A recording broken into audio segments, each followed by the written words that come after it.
on what the what the lending industry is doing, forecasting.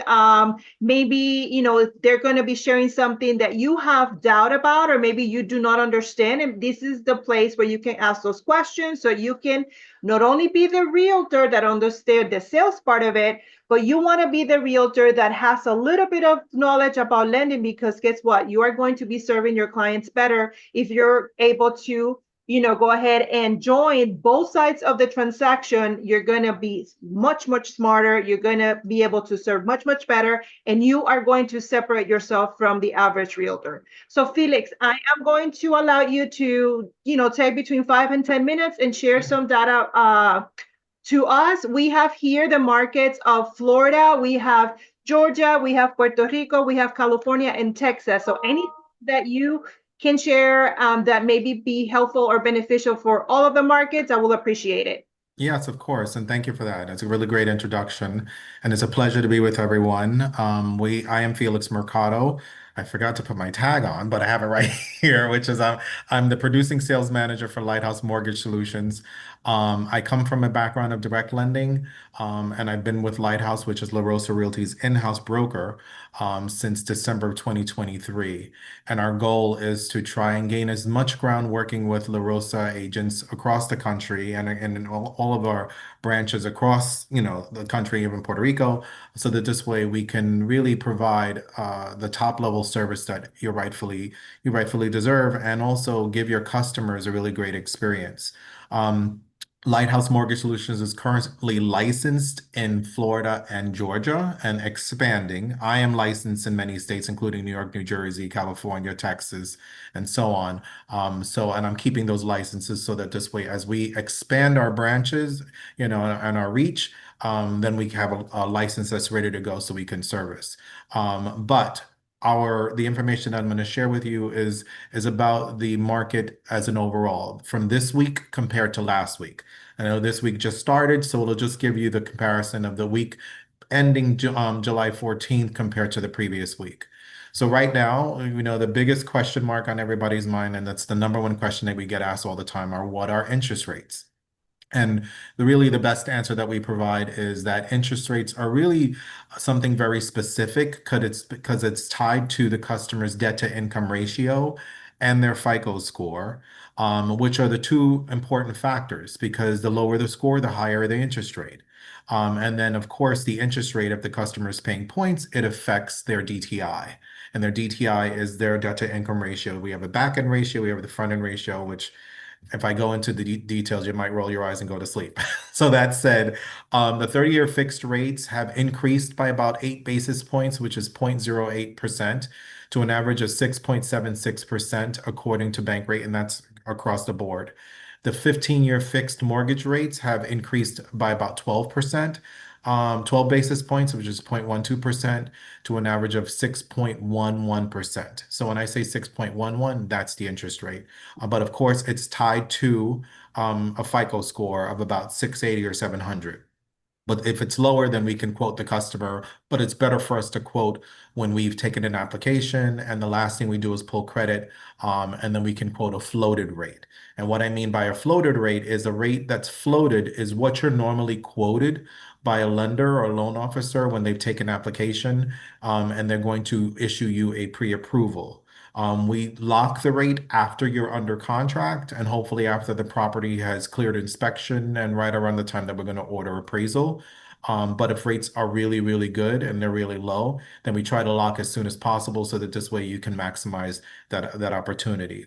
Now, a 30-year fixed refinance rate, they have risen about 5 basis points, which is 0.05, to an average of 6.81. So depends on when I say refinance, depends on if you're doing a cash out refi. Cash out refis are always a little bit higher on the interest rate because you're pulling money out, versus a standard rate and term refi, which means that your customer is just looking to lower their interest rate and not take any cash out.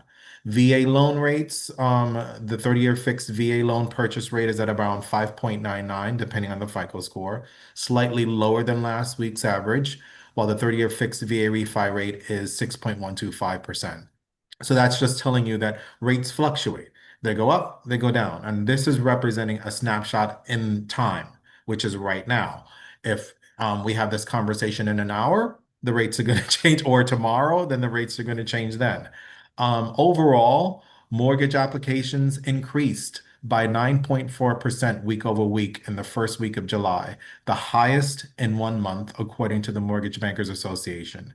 This was the third consecutive weekly increase in mortgage application volume. And that's important for you all as realtors, because that means that despite what rates are, people are interested in getting pre-approved for a mortgage. So when we say that applications are up, that's a good thing. Also, refinance applications surged by 9% from the previous week and were about 50%, 56% higher than the same period last year. So that's another increase.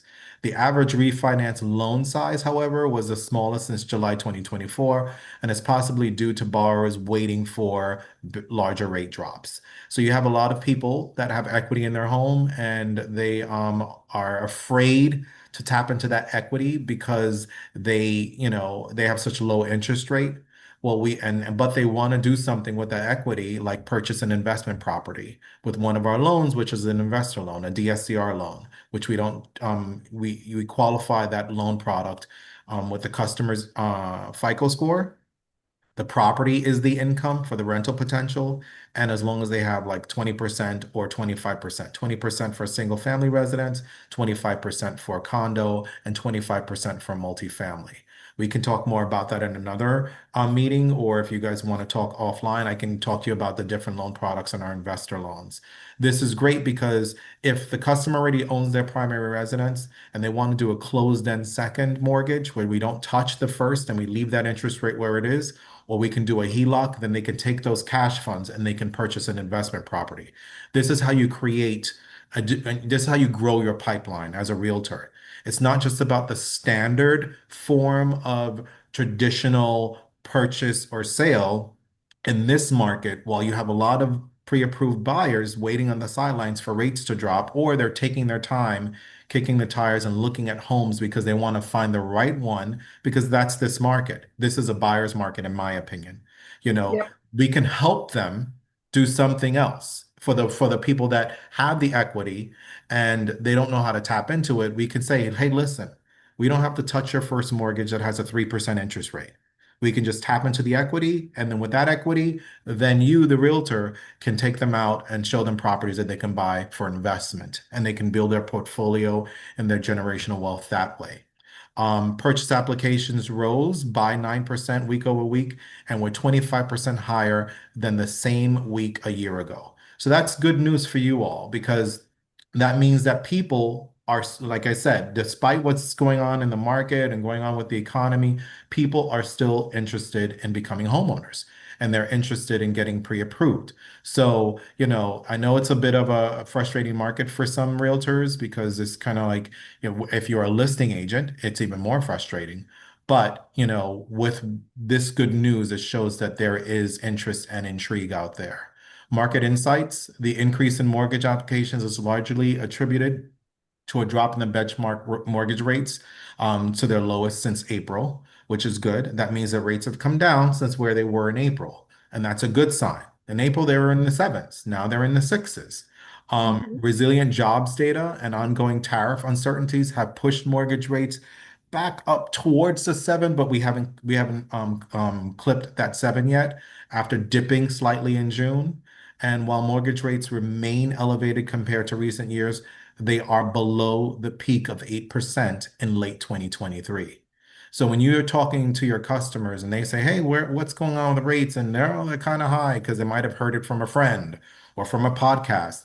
You can say, listen, they're still lower than they were in late 2023, according to Helix. So if you're getting a 6% interest rate or a 6.5 or a 7, you can say it's still below where rates were in 2023. And they can Google it, Experts suggest that a significant decline in mortgage rates is unlikely, meaning that they're not going to drop below 5% in the near future unless there is a notable weakening in the economy. So with a strong economy, the Fed is not going to lower interest rates. In a weakening economy, which it's scary for everyone, because then when economy is weakening, that means there are job losses and inflation is through the roof. Then that's when the Fed starts to lower the interest rates. So, we're in a good position right now, and rates have been kind of steadily fluctuating here and there, but they haven't gotten up to where they were in late 2023. Housing inventory, as we all know, as you are realtors, is increasing, exceeding 2020 levels, which is offering buyers more options and some negotiation power, which you're probably seeing as realtors, where your buyers, we call them borrowers, are asking for closing costs, or they're asking for home warranties, or they're asking for other important details and concessions on the contract, which if a seller is motivated and their property's been on the market for more than 30 days, it's either provide these incentives to the customer, because a bird in the hand is better than one in the bush, or the property sits on the market and then they have to do price improvements. And they're going to kick themselves by saying, you know what, I should have just taken that offer.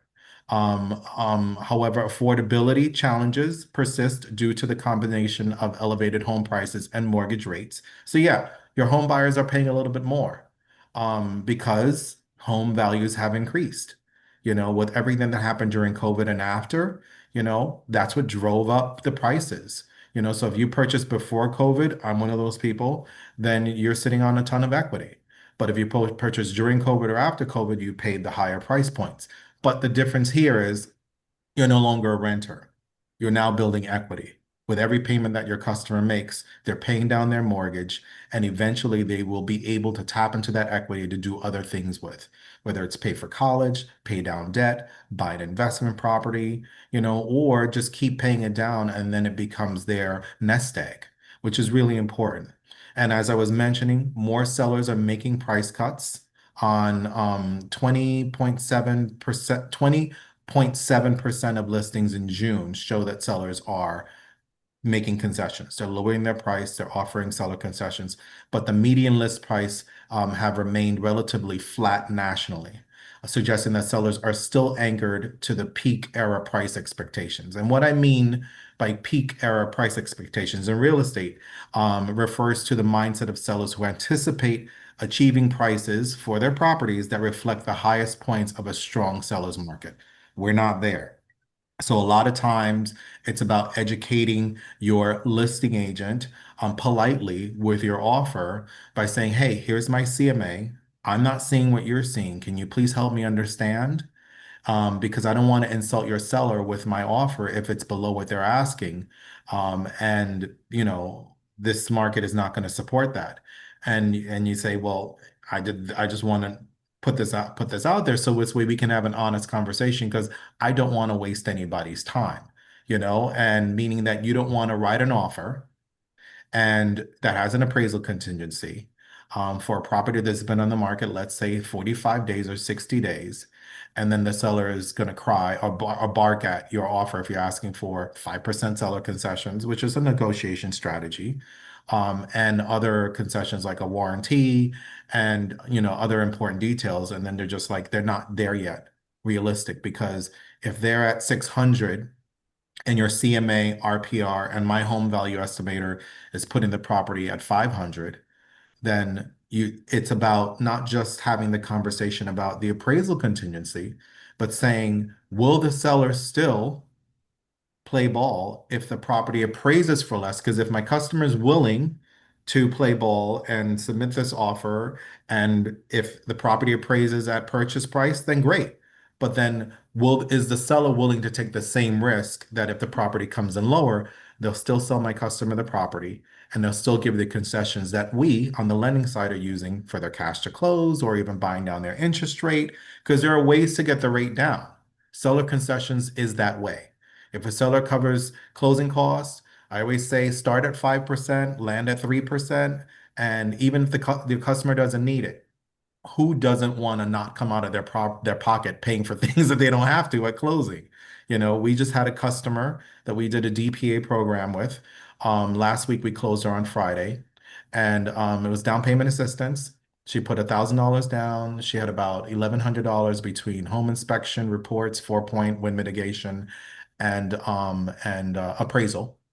and the seller gave 5% concessions because they were really motivated. And the property was only in the market for 60 days. And at closing, they got a title was able to wire the customer $1,600, their $1,000 down payment plus their appraisal fee. And she only came out of her pocket what she paid for her home inspection. And she had a 700 plus score. She had assets, but I said, why don't we try for down payment assistance? And I told the realtor, I said, hey, let's see how much we can get in closing costs. And the realtor wasn't even going to ask for that. So we can help you strategize and put together a plan how you can maximize, and you just might be surprised. And that's the story that your customer is going to tell when they refer you to somebody else. Because they're going to say, oh my gosh, Lupe was an amazing person and she got me this amazing deal and I got money back at closing. When was the last time any of you had a closing where your customer got money back? Oh, it's quiet, isn't it? So, that's what we try to do here at Lighthouse is we try to maximize every opportunity so that this way you win and any way that we can help elevate your position so that this way your customers are super happy because we're part of your team. What we do is about supporting you and also bringing the best options and opportunities to your customers so that this way it's about that repeat business. If it's them, then they have their sister, their brother, their mother, their niece, their daughter, their cousin, their neighbor, their colleague, all of those people. That's your sphere of influence. And all you have to do is one, I say we're not miracle workers, but we're miracle coordinators. So Mhm. we're part of the same coordinated effort, from you guys to us. If we make you look good, then job well done. And Thank you, Felix. so yeah. Yeah, thank you so much. And I'm going to actually summarize a few little nuggets that I caught from his presentation. Hopefully you did too. So first thing that I caught, he talked about the interest rate and how the interest rate, whether it's going to be a higher or lower, right? It all depends on your client, financial profile. So when you get into the whole conversation, I'm not buying because the interest rate is so high, so low, or I saw that the interest rate here, or this mortgage lender can offer me a 5, a 5.5, a 6, or whatever it is. It's all talk, right? And we get to pull that client to the reality and educate them and say, you know what, let's just go ahead and take one step at a time and let's get you through the process so you can understand the reality of your interest rate, because my interest rate is not the same as yours, and it's not the same as the lender, and it's not the same as your cousin or your abuela or your husband or nobody. It's your interest rate.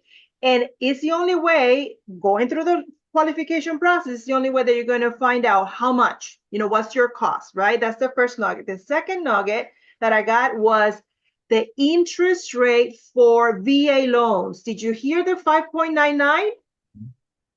When was the last time you marketed to veterans? Have you been talking to veterans lately? There is a great pool of buyers right there all across the nation that right now has the best interest rate for them, 100% financing and more and more.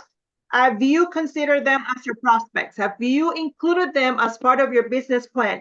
Because if you're not, you're missing out on money. And you get to do that like yesterday. Okay. The other thing that I gather here is the fact that you, right, get to always strategize with your loan officer, regardless of where you are or who the loan officer is, because there's plenty of creative financing for any buyer out there. And if Yep. you're not having those conversations with your loan officer, you are not serving those buyers correctly. But if I may interject, if they're not reciprocating and having those conversations with you, Correct. then they're not doing their part because our job it's from the top. When I was able to jump in, um, I was on another call and I was like, oh my gosh, I gotta, and um, but you were talking about the importance of being able to communicate, and that's what we do. It's about literally partnering up with you and educating you, the realtor, not to turn you into a loan officer, but to share different details about these loan products so that this way then you can have an informed conversation and just say, hey, I was talking to my loan officer and he mentioned something about A, B, or Z. Correct. DSCR, commercial loans, whatever. And then, just so you remember just a little something, and then you can text me, honestly, or you can say, Yeah. hey, Felix, you're available for a quick call. I have a customer on the line. Correct. I'll make myself available. So that's the important part is giving you the information that you can then convey to your customer. Absolutely. Thank you for that, Felix. And then the other thing and last that I gather is that if you are a listing agent, which I hope everyone in this call, if you're not, you get to start working on that. You cannot just put that beautiful property on social media, get the nice flyer, and then expect that in 5, 10, 15 days, that property is flying off the market. Mhm. Okay, what it is, you get to work for your seller. And the way you get to work with your seller is basically you get to door knock for buyers. You get to, interview lenders such as Felix and find out, what do you have? What kind of client do you have? Bring me to the table. Do you have DPAs, veterans? What? My property qualifies for all. Bring them over here and let me see what offer can they put together that can, serve my seller's needs. It's as simple as that. It's not longer I do the little video and boop, a week. No, you get to really start having conversations one-on-one and find that buyer for your seller. And if you're not doing that, you're not doing the best service for your sellers out there. Okay. So Felix, if you don't have anything else more to share with us, it's 3:32. I will let you go. And thank you so much for joining us today. I'm sure that we're going to be sharing his information in our VIP room. Again, thank you for the last minute. Thank you. You know what I'll do? I'll copy and paste the information into Yeah, the chat. So perfect. this way you all can have that. And then if you have any questions, you're more than welcome to reach out to me. I'll, thank you, Daniela, if she's on, for inviting me to be a part of this. But yes, my email is Felix at Lighthouse, M as in Mary, T as in Tom, G as in Gary.com. And I'll put my number in the chat. Okay. Perfect. And your email as well. Thank you, Felix. Thank you. Okay. Thank you, Phyllis. You're welcome. Thank you, Lupe. Have a good night. Good night. Okay, so today, this is going to be, an informal. We're not going to have a formal presentation because I want to talk to you. I want to role play with you. I want to understand where you guys are at. And please, please take advantage of these conversations. I have a few scripts that I want to share with all of you guys. I have a few that I need to scrub because the source of those scripts, what I'm going to show you is still branded, and I technically cannot share like that. So I'm going to clean it up and put it in the VIP room for all of you guys. But at least I wanted to bring them to the table to you so we can role play today. And if I haven't heard your voice in all these weeks that we have in the conversation, please unmute yourself and play with me. So there's going to be a few scripts that I'm going to be sharing. I'm going to be sharing a script about if you haven't talked to your sphere of influence, the clients that you closed maybe a year ago, 2 years ago, 3 years ago, 5 years ago, how do you go ahead and interact with those clients? We're going to be talking about objections, right? Those conversations when we get block, block, block, and what language can we use to move those conversations forward? We're going to be talking about a script that I have here. I'm going to start sharing the script. I'm going to start here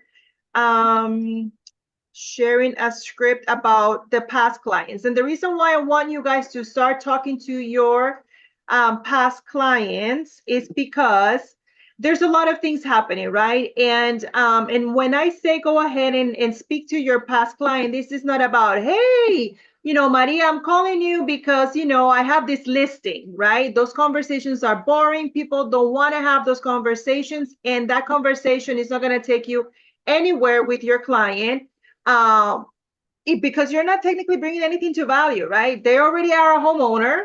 Everybody has had a different experience with the economy in the last, previous administration, the current administration. There's so many things happening that are emotional and financially worrisome for every household in US. And we get to have conversations that will connect us, right? And at the same time, we're going to be bringing information and value of a possible solution. And when I said a possible solution, I'm talking about financial solution because the majority of us are up to here in debt, or up to here worried about, oh my God, am I going to touch my savings to be able to acquire more, or do I keep it safe, as for the rainy day? And I have this home, and like Felix said, I have a property with a 3% interest rate, or maybe a 2.5%. And when I sold my house in California, I had a 2.5% interest, and I sold my house. I needed to sell my house because I moved to Texas. So bye-bye interest rate, bye-bye perfection interest rate. But people make those decisions, right? And for them it works. So we need to understand, and we get to have those conversations to understand where is our client and our past client at as of today, and how we can move them to possibly another transaction. And if we are not able to move them into a possible transaction, they are going to refer us somebody that need us immediately, because we took the time to, hello, how are you, connect with you. I want to make sure that you're doing fun in your home, or whatever is that the script that you're going to be. Remember, the scripts are scripts, and the essence of a script is that you keep the logistic of it flowing, but you're going to make it your own. You're going to make it flow as in your language, or flow with the way you speak,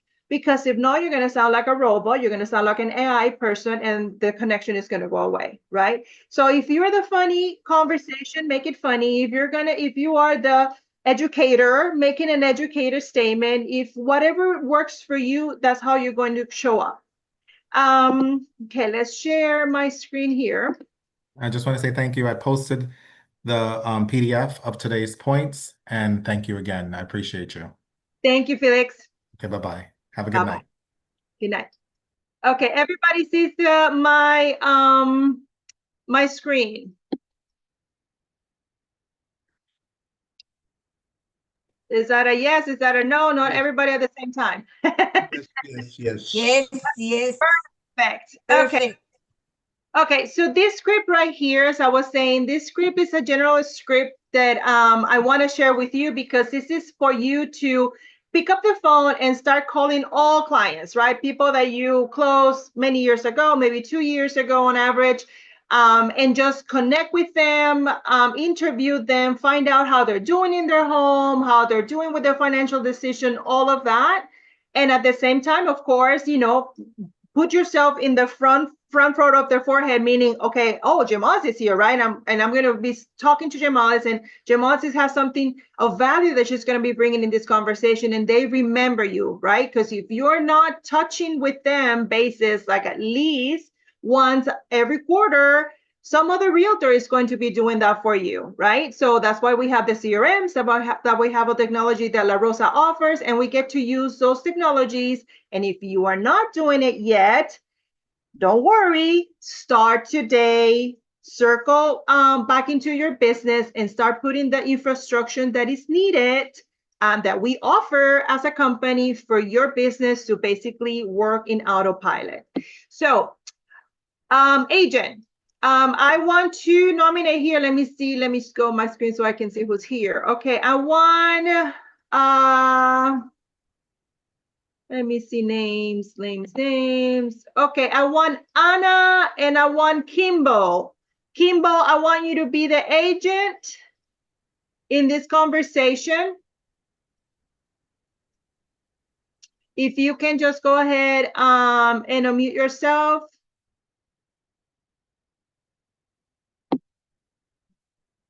If you can see it, just make it bigger. Yeah, my name's Kimberly, actually. I thought I had changed that. It's kind of my first name. And Kimberly. It's like, I don't know why it didn't change again. Okay. Hi, Sonia. How are you doing? This is Kimberly Bouchard. I'm with La Rosa Realty. I'm just calling to see how things are going. I can't believe it's been 2 years now. Let's see. Or how many years, that client has been in the house, right? Yeah, That's basically 2 years. Okay, 2 years now since you moved. How are things going anyways? okay. And then, when you're having this question, you just sip it and you let that person, talk, right? And based on those response, you are going to try to interact and have a personal, dialogue. right? So if their answer is generic, like, oh, I'm doing fine, thank you, we love the house, and we're so happy that that you were able to allow us to accomplish this goal or whatever, generic, because we tend to be generic, right? Especially if we haven't talked to each other for a while. Then it's suggested that you go again and trying to interact them in a personal level by asking them about the family, right? Hopefully, right, you keep notes about your clients, and you know that this client maybe has a dog, or maybe has two girls, and the girls are in volleyball, or maybe you have a note about what the husband does for job, or maybe the better half, the spouse, maybe they're not married but they bought together, or maybe it's two sisters that are owns a property, or whatever the situation is, right? Before we actually put our mindset in phone calls, make sure that you look at the list of those names and you make a memory recollection of who is Jamalis, right? Jamalis is, oh, I know Jamalis because she was the soccer mom that I met through this, tournament, and I sold her house 3 years ago, right? And you kind of like start remembering things that are going to allow you to get personal, because this is a personal call, and to a point is also going to be an apology call if need to. Because guess what? If you haven't spoken to your client in 5 years, and then suddenly you are, oh, hi, Kimberly, how are you? They might be like, who? Like, who are you, right? And it's valid, because guess what? You close that deal, you never put them in your CRM, they never heard, got a text, a Christmas card, a birthday gift, nada. They never heard from you ever again. And it happens, right? Hopefully it doesn't happen to you or to this group, but the reality is that when we start in this business, right, we are usually just reacting to it. And and if you are not and you haven't created like a budget to work on it, you're chasing those commissions, so you're like closing and the next and closing and the next, and you're not really building or creating the infrastructure for the business to start flowing. But because you're part of this group, you don't have any excuses, and that is going to change today. And you are going to be able to start putting and caring for those clients, regardless whether they're closed today, whether they're closed 2 years ago, 5 years ago, and whether they close $100,000 transaction, or whether they close you a $2 million property, because everybody is the same and everybody deserves the same service. Go ahead, Kimberly, keep reading. I wanted to reach out and bring you up to date on what is going on in the market. The rates have actually been down lately. Lines of credit are now available, and it could be a good time to investigate access to cash, or perhaps even investing. I'm always interested in helping my clients save or access money when the opportunity presents, and just wanted to connect you with my mortgage loan offer to see if maybe the timing would be right for you. What day this week would be a good time to connect the two of you? And then you're going to share that, this loan officer basically, is available to discuss, and then go ahead. And what happened if they say, you know what, Jimaso, I appreciate your phone call, but I'm happy with my home. I don't really want to do much right now. I'd say, well, is it all right if I reach out to you maybe about 6 months from now? And if you do come across somebody that is looking to sell or purchase a house, I'd appreciate if you keep me in mind. Perfect. And there's a few things that you see. There's two sentences from a client. I didn't even look at the sentences. I was just Go ahead, keep reading. Okay, so now I got to see. I went off script. No, you did the script on your own words, but it was very similar. So go ahead. Do you have any additional real estate needs at this time? We'd be looking to possibly buy an investment property or second home in the future. And the client says, no, not really. We're just enjoying this one property. All right. Sounds good. I'd appreciate if you would pass along my card or name and number to any friends or family who might be thinking about moving or might have a real estate need. I just really appreciate it. Thanks. Oh, thank you. I'll keep that in mind, but I don't know of anyone right now. All right. In the course of your day, if you hear anybody talking about real estate, feel free to pass along my name and number and let them know what a good job I did for you. Oh, sure, Kimberly, I can totally do that. That sounds good. Right? Any feedback on this very basic script? And I need to hear from you. What have you been doing? It's July 2025. And how many of you are starting to, right, pick up the phone and start having conversations to be able to move your numbers for the next 6 months? I want to hear here. I see Eliana. Eliana, I want to hear you. Yes. What have you been doing when it comes? Have you been reaching out to past clients? Yes. Okay, tell me a little bit about your experience and what is your script if you have any? I don't have any scripted, but I don't know. I keep doing How do you connect with them? Is it phone call? Do you have them in your CRM? What's your method? phone call Okay, and how often do you call your past clients? like 3 to 6 months. Like every 3 months? Okay, Yes. okay, great. And how big is your database, Eliana, if I may ask? For my contacts. For your old, remember, this is a script. This is not a prospecting script. This is a script for people that you close a transaction, right? And we use the average of 2 years. And why we use the average of 2 years? Anybody has any idea what I use at 2 years? Can you please unmute? This is real estate 101. You should know this. Why do you think 2 years, familia? Okay, I'm gonna call iPhone 102. Not sure who you are, but I'm calling iPhone 102. Why do you think we're using the 2-year mark? Are you there?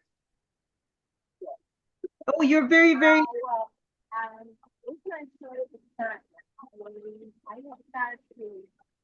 We can barely hear you. Can you get closer or raise the volume?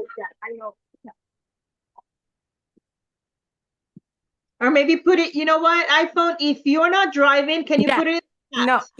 yeah. There you I are. have my earphone. I have my earphone. Yeah. No problem. So go ahead. What do you think we used the 2-year mark? Oh, well, I explain you something. It's my first time I take the training because I am new with La Rosa. Okay, not a problem. But how long have you done real estate? Well, I was real estate in my country for about a year before that to come to the United States. No And problem. now I try to take this job again.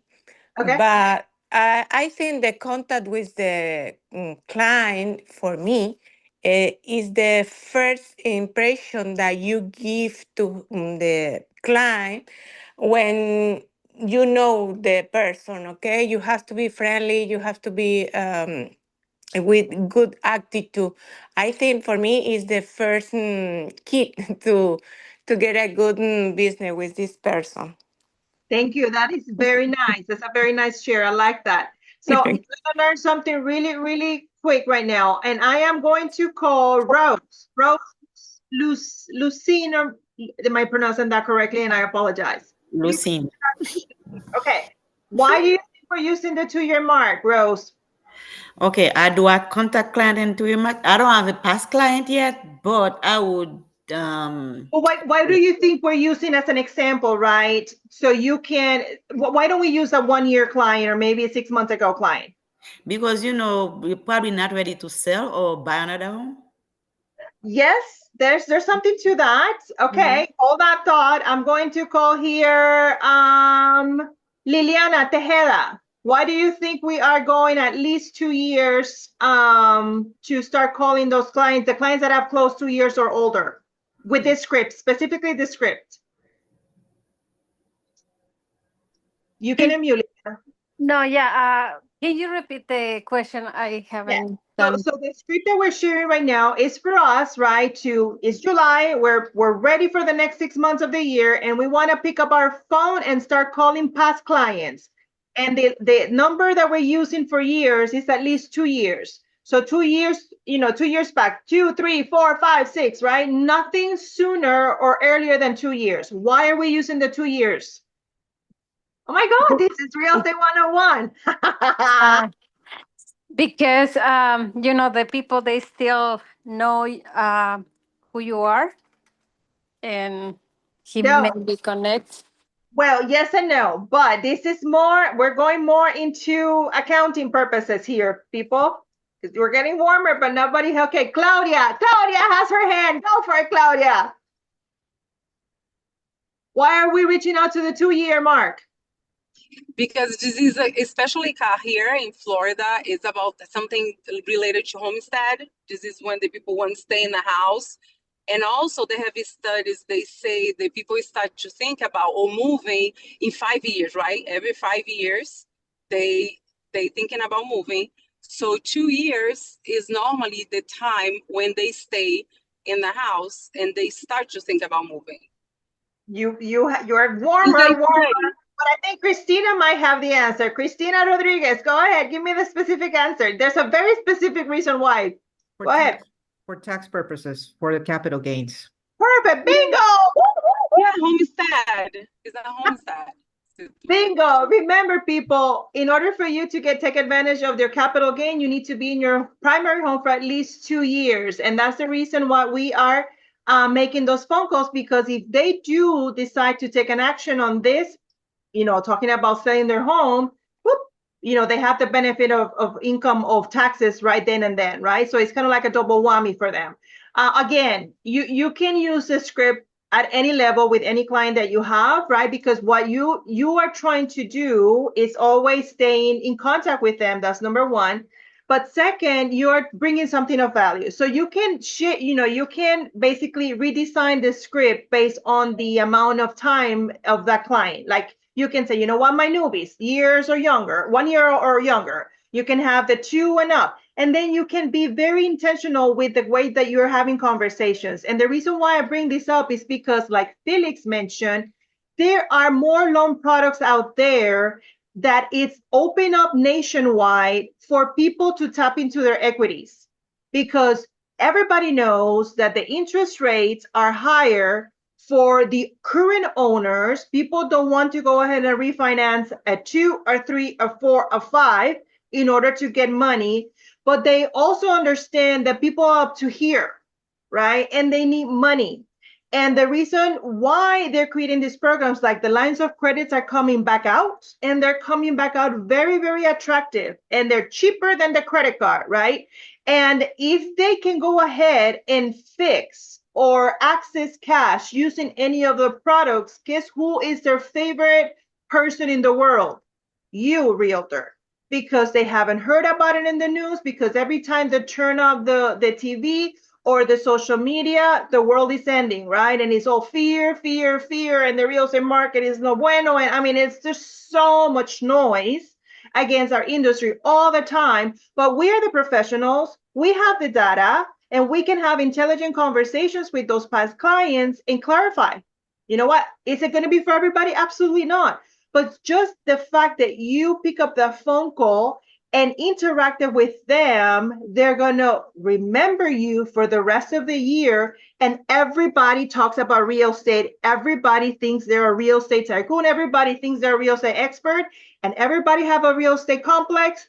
And real estate is always a topic. And if you go back to them and you remember them, who you are, and you share something that may not be for them, but it makes sense when they are in that lunchroom at work, when they're at that wedding, where they're at a party, where they are just, wasting their time with a neighbor over drinks for a Friday night, you are going to come up because you are the one who shares something of value that maybe not for them, but maybe for that neighbor, it works, right? So that's the reason why we're going to pick up the phone call and have these kind of like apologetic. How are you? Sorry, I haven't circled back with you in 2 years, 3 years, 4 years, whatever that is. And hopefully it's not our case. And if it is our case, who cares? Clear the air, pick up the phone, and just do kind of like a mini apologetic, conversation. Life has been so busy. I don't know about you, but seems like the world is ending, Lupe, and I really want to connect with you because we had a great transaction together, and there's so much stuff happening in the industry that before you make any decision without the right information, I want you to know that I'm here. Any questions, anything that you need about lending, real estate, community services, any resource that you need, think of me first. Think of me first, and this is the commitment that I'm making to you, Lupe. Just call me anytime, man, or whatever the time works for you. Of course, we're not 24/7, we're not ATMs machines, but whatever the schedule that works or whatever works for you, just be honest and direct and vulnerable and say, screw it up, I haven't talked to you in 5 months, but 5 years, but here I am again, and I'm recommitting to be the source of information for you. And you will be like, aha, like you have no idea how people connect with that reality, because guess what? Maybe they haven't talked to a mother or father in 5 years either. And then boop, they're going to think about you reaching out, being vulnerable and open, and then you're going to be a benefit at that level too with them. Okay? Any questions, any experiences? If you are making those phone calls with, go ahead and unmute and share before we move along. Oh my God, it's 3:56 already. Okay. I was going to say that something that is very appreciative by people, if they haven't heard from you in a while, is a handwritten note. That actually goes a lot long. I feel a lot further than a call that is so many years out, because you don't want to put the people on the spot and make an awkward situation of it. So a handwritten note that they can get at when they can is, and then it's also a possible way of segueing into a follow-up. I think it's a little less awkward if you send a note ahead of time. That's a very good suggestion, Kimberly. Thank you. Any other person with ideas or something that works for you or has worked for you in the past? Go ahead and unmute. We will all benefit from your comments. So what I see that I get a lot of comments is like when I send a little gift. So this is, I mean, like, doesn't need to be anything big, even a pen. When you send something to them, they do appreciate. They call and they say, oh, thank you so much. I just received that in the email. So my friends and my past clients, what they do, they take pictures of the things that I send and send me a note back and say, thank you so much. So I think people like to get a gift, right? Even when I have the buyer's consultations and also the listing appointments, I always bring something, and they like it. There you go. Very thoughtful. Good for you, Claudia. Any other comments about that? Okay, I am going to move along here. Okay. This script that I'm going to be sharing is a source of originating business, right? I don't know about you. If this is part of your practice. Oops, we didn't share. Okay. If this is part of your practice,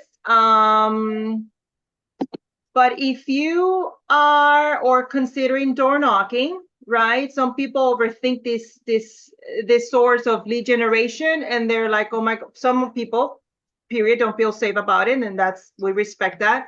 But some people really think that they have to have a CMA ready and all of this information in order for you to door knock. And the answer to that is absolutely not. You just need to walk the neighborhood and interact with them. And there's different levels of door knocking that you can do, right? You can do a door knocking just because you just got the listing, across the street, and you want to let all the neighbors, especially homeowners, know that this is a listing coming up and who you are, right? And because everybody likes gossip and everybody likes to be in each other's business, if you go and door knock in that particular situation when there is your listing coming and it's here in their neighborhood, and you are door knocking that neighbor, you are going to be asking of them to be kind of like your watch eye, right? To, if they see anything going on with that house, to call you immediately. And people love to be policemen of some people's property. They like to be in some other people's business. So this is a good way for you to break the ice and have conversations with the neighbors. So this door knocking script that I have, basically the agent is, hi, my name is Liliana, and from La Rosa Realty. I'm not selling anything today, but I'm simply letting you know that I have this neighbor's house in the market, and I wanted to invite you and anyone you know to come to the neighborhood open house, which is Saturday, and yada yada, and you share the details. One of the things that is very, very beneficial in my experience when we do open houses is that you do two different open houses, one for the public and one for the neighborhoods. And when you create that exclusive experience for the neighborhood, you do it to two things, right? You want to meet them, you want to get data from them, because then once you have data, then you can go and ask for that, that request of, hey, I can give you a one-on-one 10 minutes of your time and bring you some specific information about your home. And you will be surprised how open people are like that once you allow them to have that personal experience with your listing, and you let them gossip about everything they know of that seller or that neighbor. I mean, you will be surprised all the data that you gather. Which is kind of like yes or no, because you don't want to know too much, because then you get into a disclosure situation. But with that said, it's a great way to engage in people, having the kind of like only for the neighbors type of open houses, right? And then you hand up the flyer to that neighbor. You said, of course, by the way, I have so many buyers that want this neighborhood. Do you know if are you interested? Have you considered selling yourself, or do you know any other neighbors that may be talking about possibly selling? And then you kind of like get into that conversation about who do you know, right? Who do you know in this neighborhood that might help another buyer that I have, or buyers that I have, to get their hands in this particular school district, or whatever it is, the benefit of the house, the location of the house that you're serving. And then, of course, if they say yes, you want to try to walk this conversation into an appointment or more formality. And if they say no, you know what, not a problem. You just move along and move to the next one. Any questions on this script? Anybody has done or do door knocking as part of their business? And if yes, what is your experience?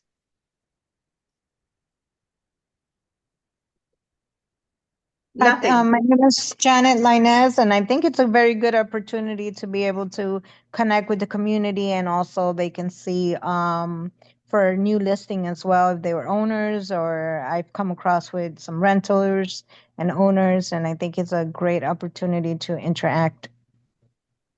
Perfect. So this is part of your pillars of business, Janet? I'm sorry? This is part of your pillars of business, originating or prospecting? I have done it. I haven't done it for a little while, but I have done it probably, I would say, 3 months ago. Okay. The last time I did it. Mhm. Okay, great. And remember, when you do door knocking, don't go by yourself. Get a pair. Have your favorite lender talk with you. Just don't be alone. We're not, unfortunately, right? We're not in a society that we can just be walking alone by, all by ourselves. That's a reality. So we get to be smart, and we get to do business the smart way. And always, right, let people know your location, right? This is where I'm at today, and then check in, check out. I left the neighborhood, or, I'm doing my task, right? That's something very, very instrumental that you get to put in your business structure or function every day. Okay, so the other thing that I wanted to share about door knocking, I have done door knocking for buyers. Meaning, I get a buyer consultation, and this is usually with more sophisticated buyers, meaning they know they want that neighborhood. They have, they have a very strong financial structure, meaning, that the loan is not going to be an issue, or maybe they're buying cash, or who knows. So this is not your first time home buyer type of client. This is more, your up next level, or somebody that is in a different league financially than your average client. And they want this. They know that they want this neighborhood, and they want, they don't want anywhere else. This is what they want. And I have done door knocking, originating a home for them. Meaning, I have a letter, and I'm going to be uploading that letter for you guys. It's a scripted letter. And it's kind of like, I don't want to say it's a lie, but embellishes a little. And what I mean embellishes is basically, I do have the client, right? It's not like I'm doing that without a client. I'm not sharing any personal information from the client. I do share a name with their consent. And then all the information for contact, it's me. but I give them enough information, or the script so far is enough that when the seller pick up that letter, and I don't put it in an envelope, I don't put it on the mail, I literally just bloop, bloop, bloop, and I either hand it or I leave it at the doorstep, right? Because we put it on the mailbox as felony. So whoop, we put it on the landing, on the step, and when people get there, right, get that letter, it's enough data that sparks curiosity and a phone call happens, right? So this is a different way of prospecting, or door knocking, I'm sorry. And I'm going to go ahead and share that script with you guys because it has worked for me in the past. I haven't used it since I moved to Texas because my home physically is Texas, and then, broker California and Texas, but I haven't been able to use it, but I used it successfully in California several times. And actually also great for when you have condominiums. It actually works really well in condominiums too. So something to think about, something to test if you want to test it, and I will go ahead and upload that script for you guys later. It's 4:06. That you guys can give me another 10 minutes. Do you go with Sure. that? Okay. Question, but Yeah, do you good. give a letter to the like when you're prospecting in a different way and there's a buyer who just wants that specific location, you create a script or you create a letter? It's the letter. It's the letter. So let's say that they want ABC neighborhood, right? And that whatever complex is, I don't know, maybe there are 50 homes. I don't know. This is something very exclusive, right? But it's everything that my client wants is there, and I will go ahead and walk those 50 homes with that letter, and I just either connect, right? If somebody opens the door, I will connect with the seller, and I just handed that letter and say, hey, listen. I'm Jay Molly's, La Rosa Realty, and I have a buyer that is only looking in this neighborhood. Who do you know? If I don't know if you all have in a position of selling or you consider selling, but if you don't, and if you hear from any neighbors, this is my information. We're not in any rush or anything. We just want to be in, and this is my data. And I walk away, right? And I'm telling you, people call, and you can leverage a listing and you can leverage a buyer from it. So again, it's something that you get to test in your area and see what that looks like, and maybe it will work, maybe it doesn't. But it's not a general thing to do, because typically, again, my intention is it's a more high-end selling, meaning very high, very specific neighborhood that maybe the price point is not friendly for a first-time home buyer. You have a different type of client, because if they say yes, because again, this is not a ghost buyer, this is a real buyer. If they say yes, we're acting, right? We got speed on that transaction. If it makes any sense. Yes. Okay. Thank you. Of course. Okay. So let me see, I think I have 2 more scripts for you today. Okay, and this one is the overcoming objection. And in this one, we have a few versions of that. Oh, it did not share again. Okay, and like I said, this one I have to scrub it before I actually post it on our page. But I will post this. Okay. So this is the client question and answer type of overcoming objections. And the key to this method is to ask questions, listen to answers, resolve the concern immediately with the questions, after you hear what the objection is.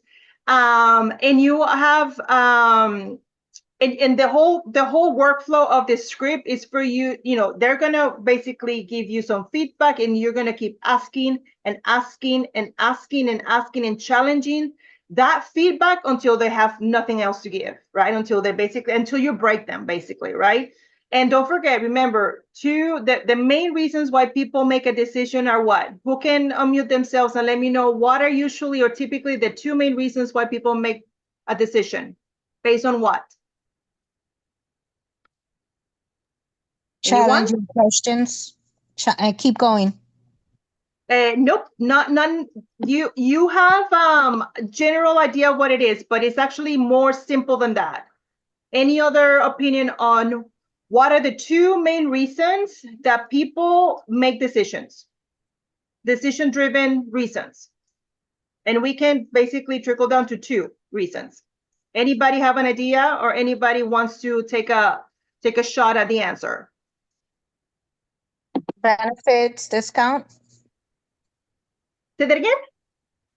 that will benefit them, like getting a promotional discount or Yeah, something. I think that's more a result. But the reason why I am, right, myself, I'm going to move forward in the decision making are usually two reasons. Anybody else before I share the reasons? Any other shot at the? Well, for me, I think because they need to, and there is a need.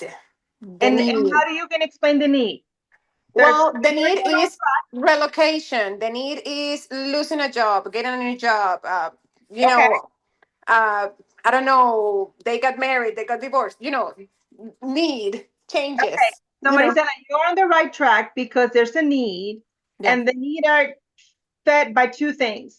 Either I am so sick, or so broke, or the financial situation is breaking me to the core that there is no other way back. Like I need to either act or I'm out, right? And I am like up to here, right? That's one of the reasons. Or, oh my God, I am so fabulous and I am so ready to acquire more, and I'm going to show the world how I made it, and everybody's going to eat it because I'm going to rub it in everybody's face that I am it.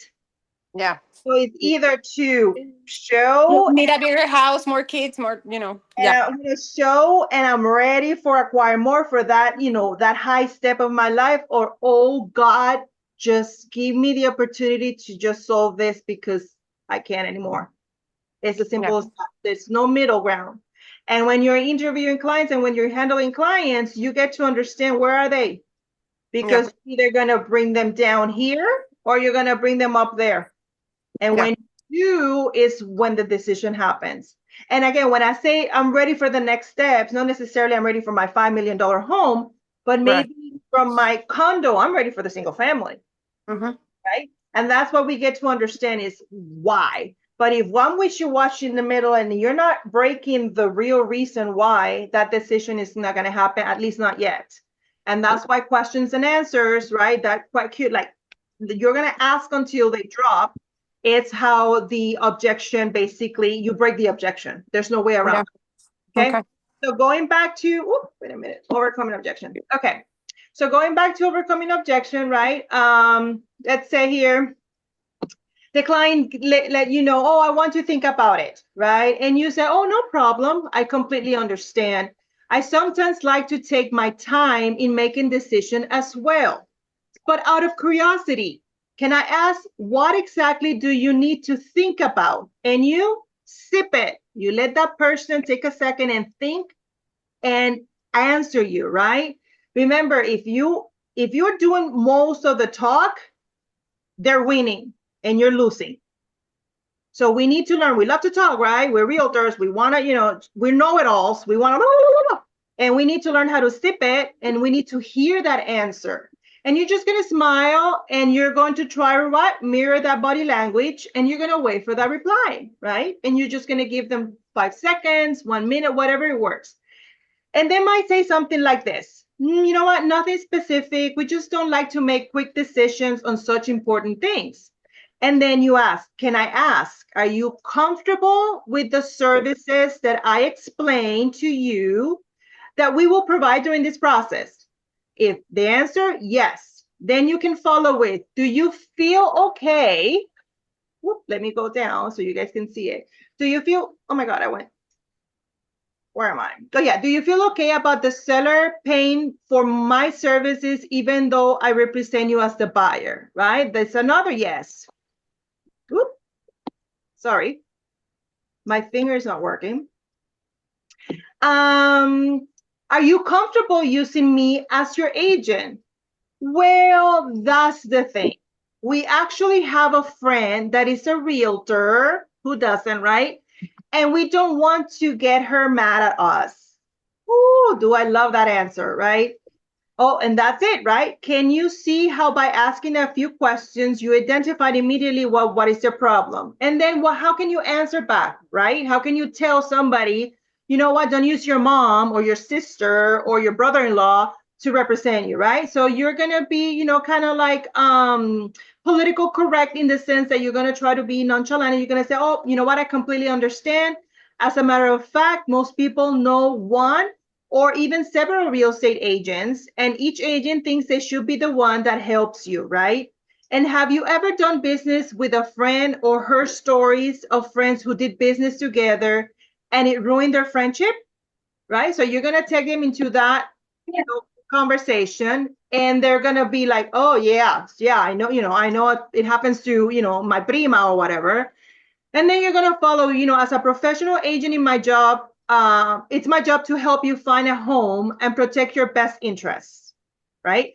We are master negotiators and we have incredible systems and processes for everything. Like this is, I don't do this part-time or once every 3 years, like probably your cousin does, right?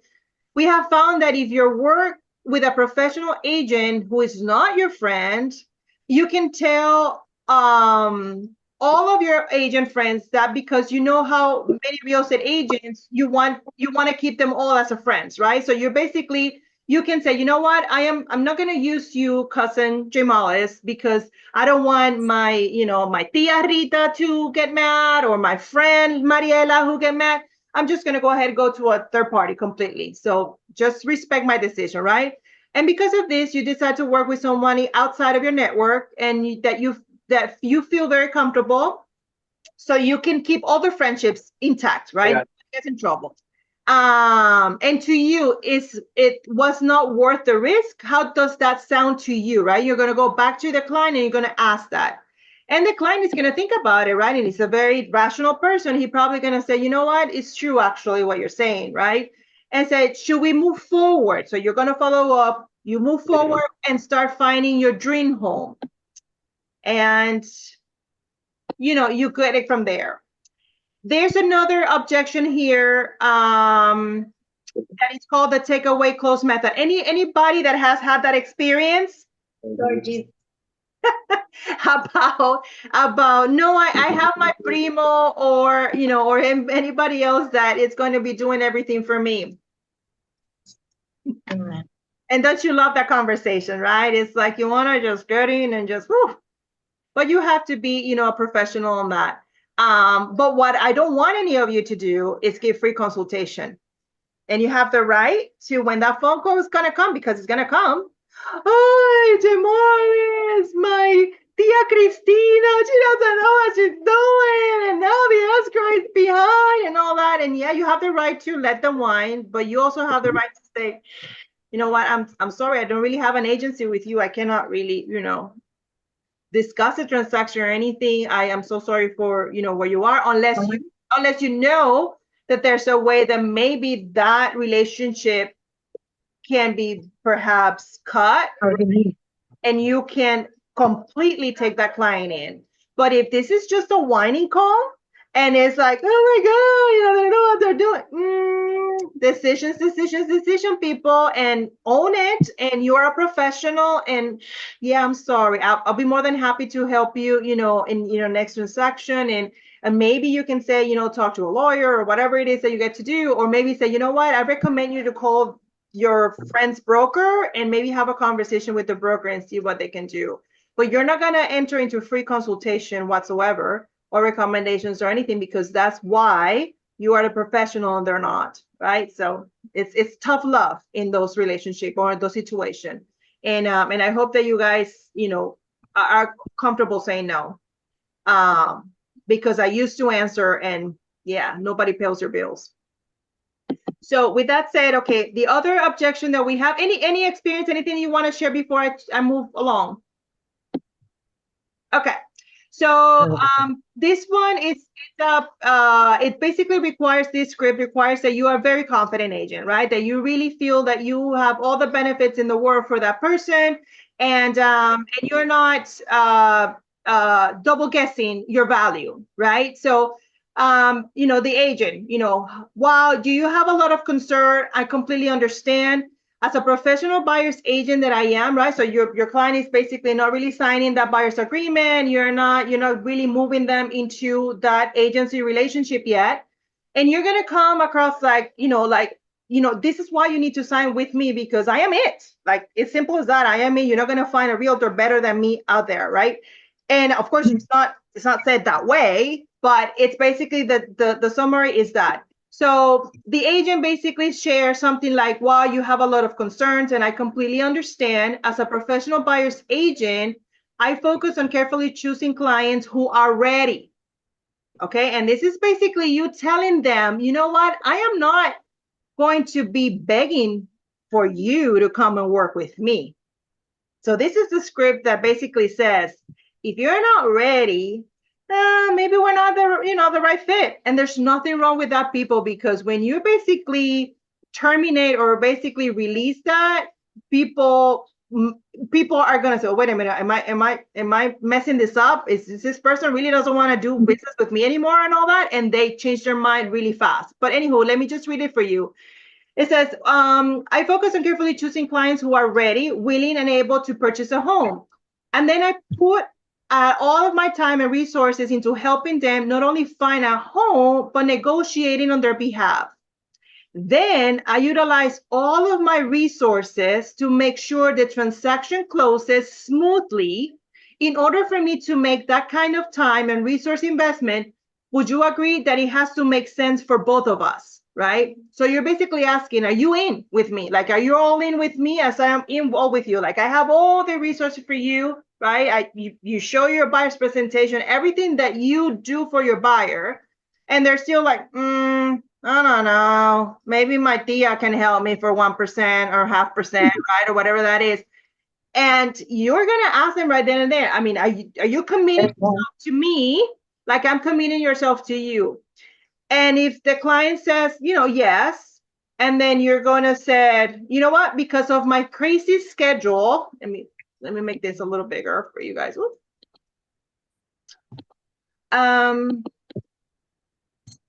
There you go. Because of my crazy schedule, I feel there may not be a fit here, right? If they're like wishy-washy, just said that because of my crazy schedule, I feel there might not be a fit here. If I were able to help you, what would that look like to you, right?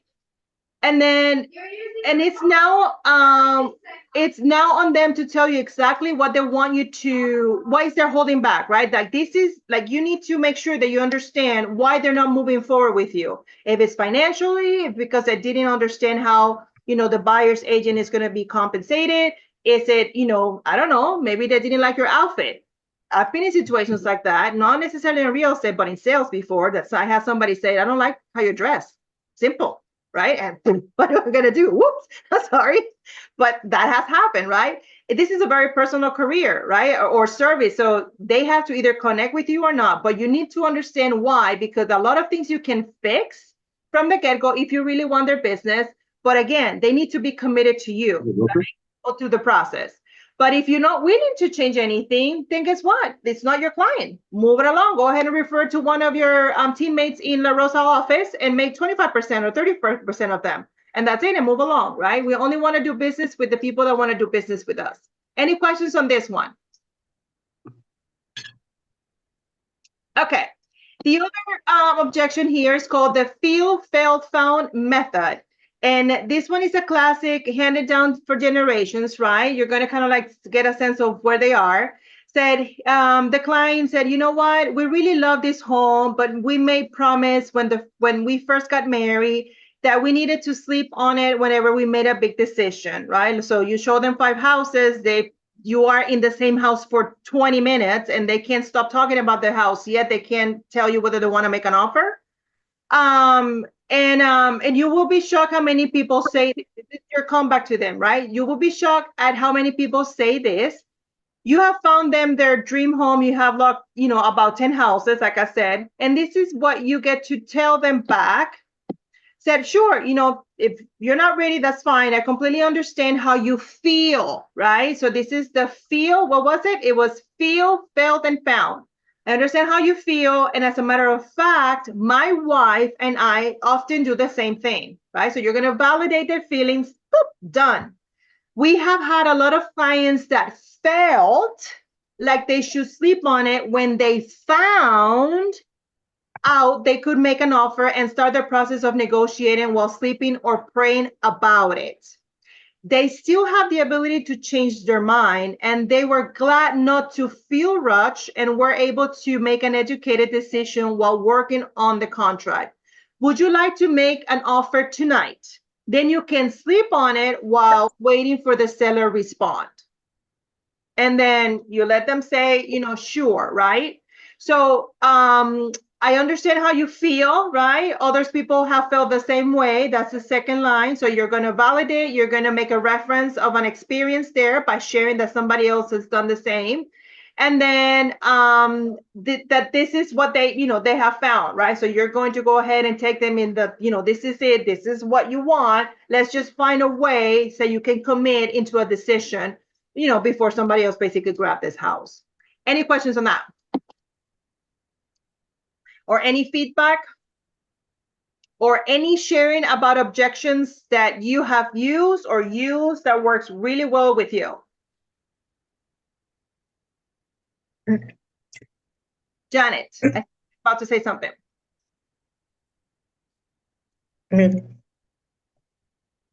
No? Okay. Okay, well, if nobody has any comments or anything else to say, it's 4:27. We're 30 minutes almost beyond the hour, and I want to say thank you. Hopefully, there has been of value for you guys. And like I said, let me clean the scripts and I'll upload that so you guys can see it. And again, a script is not for you to memorize it. A script for you guys to kind of like tweak it and just use it as guidelines. There's a flow to it that you should not alter, but you should make it your own. That's the most important thing, right? You should put the right language for you to convey that flow. Okay. Okay, well then nobody's saying anything. I'm gonna let you guys go. All right. Awesome, Your awesome. nightcap, wherever you are at in your day. Yes, because I know that you keep saying 4:27 because we know we're on California and Texas time, but over here it's already 7:30. So definitely, Dinner time. yes.